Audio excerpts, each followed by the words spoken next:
हुण गाल है दोस्तों बजट ते आवे ने। हुण पहले बजट को समझो, बजट होंदा क्या है। ठीक है, बजट होंदे जेड़े आवाम टैक्सेस पे करेंदे न, तुसां त्रेवी किस्म के टैक्सेस अदा करेंदे पे हो। ठीक है, आसानी वास्ते जेड़े तुहाकू समझ आ वने उन्हां टैक्सेस का नाम है दसेंदा पिया, वरना त्रेवी मुख्तलिफ अकसाम के टैक्सेस आप देंदे हो।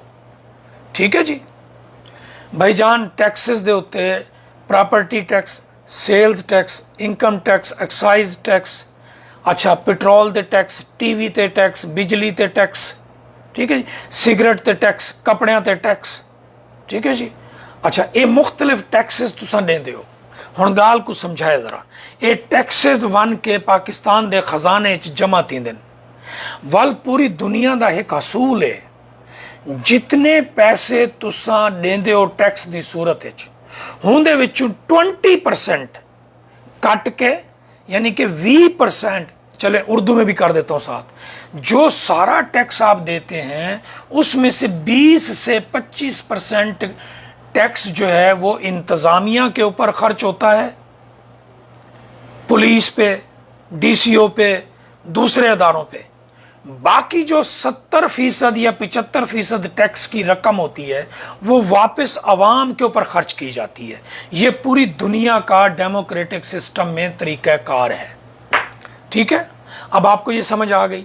आज से 4 साल पहले सराइकी वसेब से 1500 अरब रुपया टैक्स वसूल होता था, आज वो 1900 अरब रुपया है तकरीबन। यानी कि अगर आप इस तरीके से कैलकुलेशन करें, 3226 अरब रुपए में से 1900 अरब रुपया हमारे टैक्सों से इकट्ठा हुआ है। समझ आ गई? क्योंकि हमारी आबादी ज्यादा है। ठीक है, हमारी आबादी ज्यादा है, इस वजह से टैक्सेस हम ज्यादा देते हैं, क्योंकि लोगों ने टैक्स देना होता है ना। तो जब लोगों ने टैक्स देना होता है तो फिर लोगों के ऊपर खर्च किया जाता है। अब हमारे ऊपर वो खर्च नहीं होता। वो लाहौर पे पंजाब का 68% बजट लाहौर पे खर्च होता है, जो कि नून लीग पिछले 40 साल से कर रही है।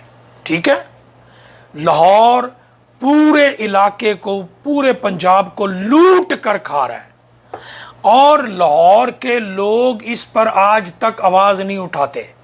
लाहौर के लोग फलस्तीन पे तो आवाज उठाएंगे, चेचनिया पे, सर्बिया पे आवाज उठाएंगे।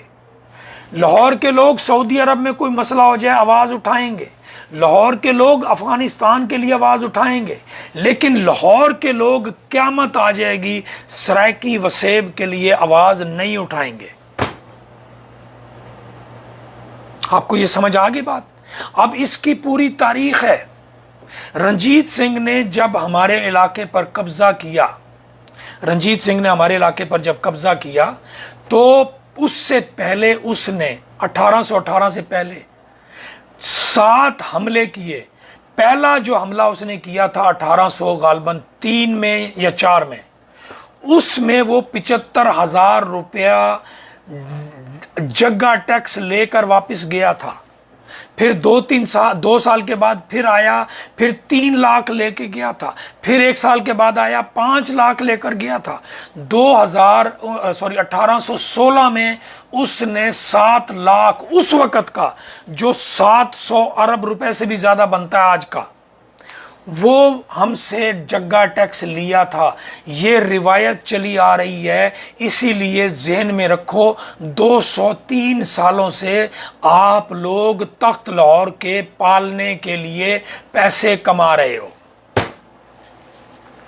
203 साल से आपकी कमाई से गुजरांवाला पल रहा है, आपकी कमाई से लाहौर पल रहा है, आपकी कमाई से सियालकोट पल रहा है, आपकी कमाई से पिंडी पल रहा है। आप कमा कमा के टैक्सेस उनको दे रहे हैं।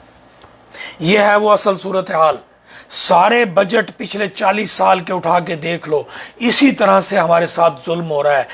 3,226 अरब रुपए के बजट में से हमारे लिए 240 अरब और पूरी दुनिया के पूरे लाहौर गुजरांवाला गुजरात के लिए 2,980 अरब रुपया। ये है वो कहानी दास्तान। और ये क्यों है? इसलिए कि आपकी अपनी पॉलिटिकल पार्टी नहीं है। आपकी अपनी पॉलिटिकल पार्टी ताकतवर अगर होती तो आज आपको ये दिन ना देखने पड़ते, आज आप इतनी मुश्किल में ना होते। यही प्रॉब्लम है जो मैं आपको ये पॉलिटिकल पार्टी की रजिस्ट्रेशन का ड्रामा और बजट को दोनों को जोड़ के आपको बता रहा हूं। नून लीग ने बजट को लाहौर का बजट बना दिया है क्योंकि नून लीग लाहौर की पार्टी है। नून लीग लाहौर से कभी नहीं हार सकती क्योंकि पूरे पाकिस्तान और पूरे पंजाब का बजट रुपया लूट के वो सिर्फ लाहौर पे खर्च करते हैं। तो जाहिर है कभी आज तक किसी लाहौरी ने आवाज उठाई है कि सरायकी वसेब के लोग जहर मिला पानी पी रहे हैं, आधी आबादी को शुगर है, आधी आबादी को हेपेटाइटिस ABC है, आधी आबादी की सेहत बर्बाद हो रही है? कभी आवाज उठाई है? वहां का खोता रेडी चलाने वाला भी आपके पैसों पे पल रहा है, वहां पर परचून की दुकान वाला भी आपके पैसों पे पल रहा है, वहां के मजदूर भी आपके पैसे पे पल रहे हैं क्योंकि आपका टैक्स इकट्ठा होता है तो वहां बिल्डिंगें बनती हैं, आपका टैक्स इकट्ठा होता है तो वहां सड़कें बनती हैं, आपका टैक्स इकट्ठा होता है तो वहां मोटरवे बनते हैं, आपका टैक्स इकट्ठा होता है तो वहां कारखाने लगते हैं, आपका टैक्स इकट्ठा होता है तो वहां यूनिवर्सिटी बनती है, आपका टैक्स इकट्ठा होता है तो वहां कॉलेज बनते हैं, आपका टैक्स इकट्ठा होता है तो वहां अस्पताल बनते हैं। समझ आ गई?